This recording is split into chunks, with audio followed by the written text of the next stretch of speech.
Absolutely. I mean, people need to hear this stuff. Yeah, just talk like we just talk. Let's just talk. Brother. Yeah, brother. So, just like being invested in men's ministry, and after going through, my hair loss and really thinking about it and feeling it, I started to like just look at my brothers, and I'm starting to see hair loss in my age group, right? And I'm just like, man, could that be a link? Like, could that be some reason, like that they are unhappy or lacking a little bit of confidence? And I just felt on that it was true. So when I started to talk about, after I got my first session, after I started to talk about it with my brothers, I led with, hey, I just got PMP done, and they just like, what is that? And I showed them my pictures. I showed all my brothers my before and after pictures, and they're just like, they lit up because they saw the possibility of getting that, that hair back, that youthful appearance, no longer hiding under a hat. And it started to scratch the surface, and we started to have conversations about feelings. Mm-hmm. You know what I'm saying? We started to have conversations about what else are they going through. And it's powerful, brother. Like, it's powerful. And I started to see like the vulnerability in these men, and I started to see because we all know men have that masculine heart, but we don't talk about a man's feminine heart. So we talk about how women, will take their time to get ready to go out, right? Well, men do too, Now, the measure of it might be, more or less, but we like to get pampered up and like to go out, When a man starts to lose his hair, he takes a real hit to that. So he starts not wanting to go out, He stops not wanting to do certain things. Now when he's let's say he's in a marriage, if he doesn't want to do that stuff, who isn't he doing it with? He's not doing it with his wife. So now he's not doing these things for her. She takes a hit. The institution of marriage takes a hit. You know what I'm saying? Wow. So, but it all started from having a conversation about a receding headline.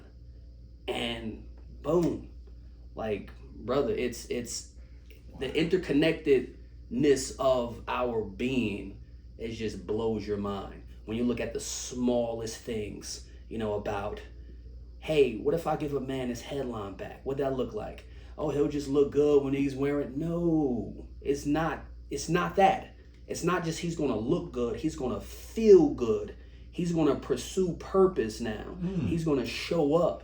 You know what I'm saying? Like, he's gonna wanna go out there and help his brothers. He's gonna start to talk about issues, which leads to talking about more issues, which leads to talking about more issues. It's like just a foot in the door. Bro, what are you going through? Man, my line is receding. Absolutely, let's correct that. Yeah, I got somebody to correct that. Yeah, man, it made me feel like this, that. You get a man to start talking about his feelings, men will just naturally start to like problem solve and go back and uncover stuff. And then before you know it, they're uncovering stuff that they've been dealing with for years. That's not just no headline. Wow. So, yeah, brother, it's... So you're really in the trenches of building men. Oh, absolutely. Because I grew up without a father. Like, you know what I'm saying? I grew up without my father. And the Lord put on me when I was younger. I saw all my buddies running around. I grew up in gang culture. These stars are here, not just for decorative, items on my arm. So I grew up in gang culture. I started looking at these men and I'm saying, what links us? Why are we all together out in these streets looking to other men who we don't know for validation or love? Well, we didn't have no fathers. So I felt that it was my, purpose to just love on my brothers. Now, people looked at the gangs and said, well, criminal enterprises, right? Okay, yeah, we did some wrong, but you look at the core of it, it's young men loving on each other, sharing resources, When we were hungry, we shared our food. When we were cold, we shared our boots, our clothes. We laughed together. We grew up together. I have friends that I'm still daily in contact with that have started off in the gangs, running around. So fast forward, not growing up without a father, it just put me in a position to say, one, how do I get myself raised up, right? Who should I be looking towards? And I say I grew up without a father. I grew up without a physical father.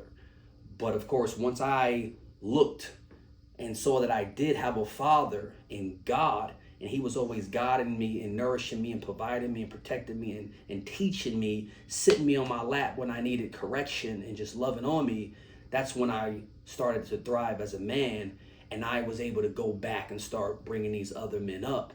And when I had my son, I felt as though I was equipped and prepared to raise him. People question it all the time. They say, Samad, you grew up without a father, man. That's impressive that you're such a great father. Well, amen to that. Because even if I didn't have a father, if he wasn't connected to the father, he wouldn't have been a good father. And he wouldn't have gave me nothing.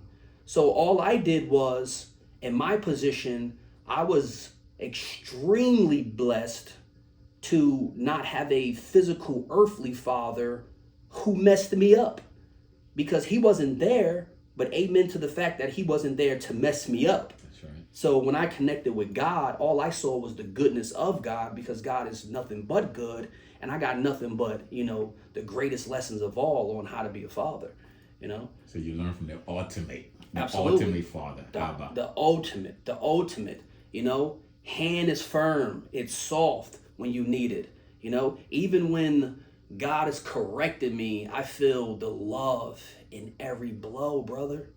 Every blow. When I'm down on my knees and I'm in despair and I'm hurting, and I know it's because I, turned my back from my father, and he's just corrected me so gently. But he's corrected me to bring me back, to that love, to that light. I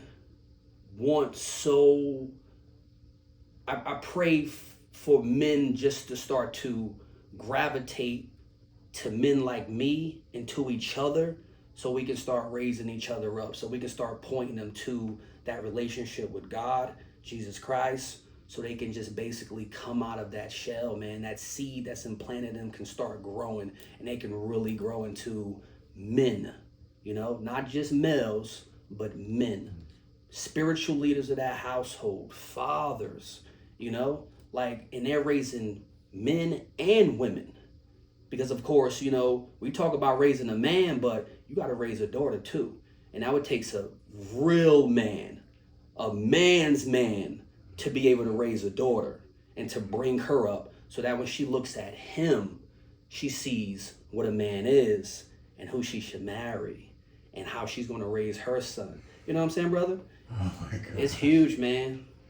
Oh my gosh. But this is thank God, brother. Thank God. Oh my God. Yeah. Bro, you got a purpose, man. Yeah. We got to link up. Absolutely. We really do. Absolutely. Listen, no interaction is by chance. Yes. Right? And I tell people all the time, I get many men that walk through this place. Many men have done probably 1,000 men, right? And what I tell them is that the hair is always just a connecting point. Mm-hmm. I was telling another brother client of mine yesterday, and I was like, I've been praying, and it's in my spirit, that all the good energy that I've come across with these men, I need to find a way to pull all these men together in one place. Yes. I mean, can you imagine the energy and the power? Oh, right? I can and imagine the sharing, it. right? Yes. And what can come out of that? Oh, right? absolutely. And meeting you at this time was divine. Yes, brother. Right? Amen. Because when you speak, and I'm not saying this to just to say this, when you speak, there's a level of conviction and a level of being real, right? And a level of somebody that's not just telling you to do something, but somebody that's been through it. Oh, absolutely. And it's on the other hand and can, help walk somebody through, right? And so, I actually pray that's one of the things I